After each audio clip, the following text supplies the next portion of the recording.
Hi guys, ArchieLuxury, your rail advocate, and I just thought I'd make a bit of a video here and just talk about the current Queensland rail failure.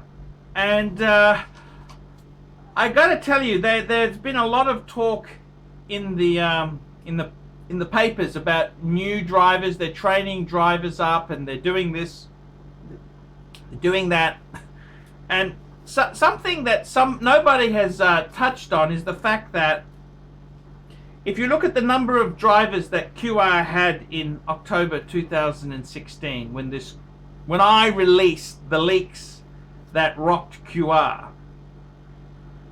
and you look at the fact that they've been recruiting new drivers internally like they do. They didn't open it up fairly to the public or the voters, the citizens. They had very much a closed shop. They've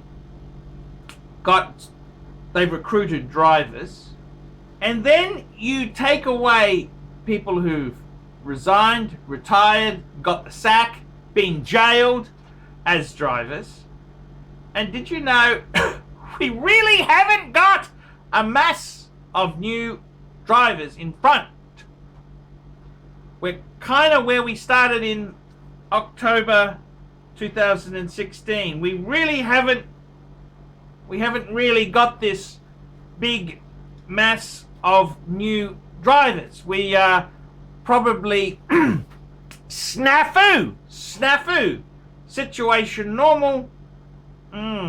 Very concerning. And it was nice of Jackie Trad to state that we got enough guards. Well, Jackie, I don't know how to put this to you, but guards can't drive the damn train. The drivers drive the train. So guards, I understand your union mates would say that's very important, but we need drivers. Drivers is what we need. So that has been an absolute schmozzle. It's interesting to note with QR themselves, there a lot of the electric trains in the city train network, these are trains over 40 years old.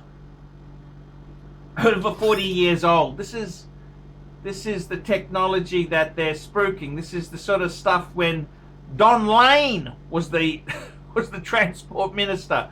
Don Lane, you remember him? He was the Liberal who jumped ship to the Nats, and then he was a bit of a crooked cop, I believe, and this is before he was a politician. Then he was just a crooked politician, and then he went to jail, I believe. And speaking of crooked politician, Crooked Jackie. I mean, America's got Hillary, Crooked Hillary. We've got Crooked Jackie, and it's pretty damn nasty stuff. QR shambles, absolute shambles. I mean, it's probably time we got a new operator in. Did I say privatization? Well, come on.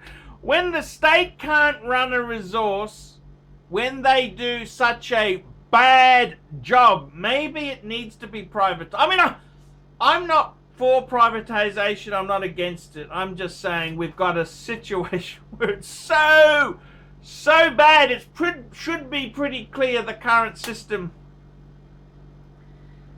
isn't working. And speaking of freezers,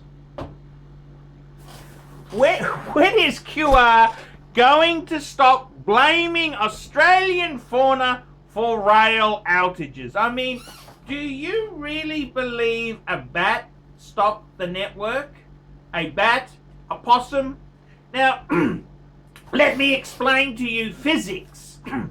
When you have electricity at a certain voltage, a small critter would be carbonized in seconds without pulling the network down. So when is QR going to stop blaming native fauna for your inefficiencies and lack of maintenance, lack of safety, lack of everything? It's absolutely terrible. Absolutely terrible. And I gotta tell you, everything is pretty bad at QR. Nobody trusts QR. Nobody trusts QR. The National Safety Regulator is investigating 2 recent QR safety breaches. This is the driver who went through the red signal at Roma Street a week or 2 ago, and unfortunate death of a rail worker. So nobody trusts QR. The National Safety Regulator is investigating. That should tell you the type of organization that QR is. QR is extremely toxic, extremely, I mean, everything the government does with QR is to shield blame. See, why didn't they put someone in with rail experience as the CEO? No, they put Nick Easy in. He hasn't done railways before. He's got a huge ego, yes, he's got a huge ego, but he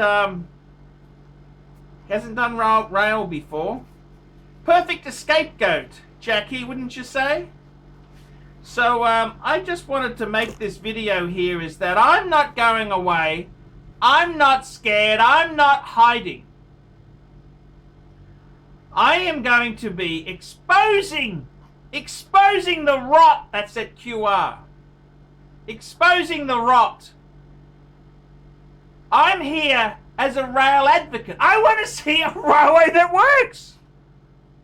I'm not Labour or Liberal or privatisation or state-owned. I just want a train that works.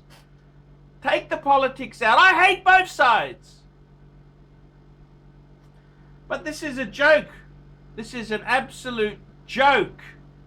And it's time it stopped, because it's the voters who are getting shafted. The commuters are shafted.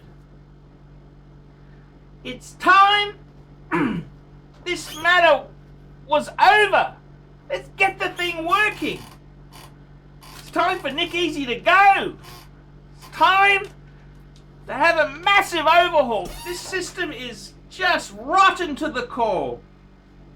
And I couldn't think of a more rotten minister than Jackie Trad. At least Sterlo was just grossly incompetent. He wasn't nasty like Jackie. Absolute shambles. I can tell you now, I can tell you, this Commonwealth Games we're having, the rail is going to be a disaster. It's going to be not enough drivers. We're going to have cut services on the network. Yep, it's all coming. Don't worry. It's all there. This government should take the blame. The blame. They have really ballsed it up. And Jackie, the 100-day plan, great to see you got that 100-day plan in place. I'd hate to see how bad it is if you didn't have the 100-day plan. 100-day plan. Geez, that came out with such glossy brochures, high-level implementation program. It was all big corporate speak. That was all bullshit. Absolute bullshit. We don't hear about this 100-day plan anymore. What happened? 100 days, it's worse than ever. I'm Paul Pluter, rail advocate, trying to get a rail system that works. Tell me what you guys Think of that.